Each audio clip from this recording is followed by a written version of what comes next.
याद रखिए तालीमी काबिलियत आप लोगों ने पहले पढ़नी है, फिर आप लोगों ने इसमें अप्लाई करना है। अस्सलाम वालेकुम dear viewers, welcome to Urdu jobs updates. Pakistan में रोजाना आने वाली सरकारी जॉब्स और प्राइवेट जॉब्स की इंफॉर्मेशन और उनमें ऑनलाइन अप्लाई करने का तरीका जानने के लिए हमारे इस चैनल उर्दू जॉब्स अपडेट को सब्सक्राइब कर दें।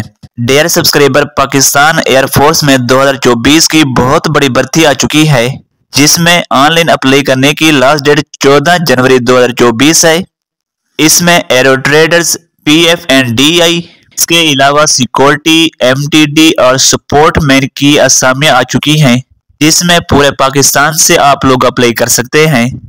इसके अलावा इसमें उम्र की जो हद है वो 20 और 22 साल तक रखी गई है, जबकि इसमें MT ड्राइवर के लिए जो 20 साल तक उम्र की हद रखी गई है। बाकी इसमें क्वालिफिकेशन यानी कि तालीमी काबिलियत जो है वो एरो ट्रेड के लिए मैट्रिक साइंस में कम से कम 60% मार्क्स होना लाजमी है, जबकि फिजिक्स, केमिस्ट्री और रियाजी में 33% और अंग्रेजी में 47% नंबर होना लाजमी है। इसके अलावा बाकी तमाम असामियों का जिसमें आप लोग अप्लाई करना चाहते हैं, PAFF की वेबसाइट से वो एडवर्टाइजमेंट आप लोग डाउनलोड करके ये तमाम रिक्वायर्ड आप लोगों ने पहले पढ़नी है, फिर अप्लाई करना है। याद रखिए तालीमी काबिलियत आप लोगों ने पहले पढ़नी है, फिर आप लोगों ने इसमें अप्लाई करना है। इसमें अप्लाई ऑनलाइन 8 जनवरी से शुरू होगी। मैं आप लोगों को कल इसमें ऑनलाइन अप्लाई करने का मुकम्मल तरीका समझाऊंगा, तो वीडियो को लाइक कर दें और चैनल को सब्सक्राइब कर दें। मिलते हैं एक नई वीडियो के साथ, तब तक के लिए अल्लाह हाफिज।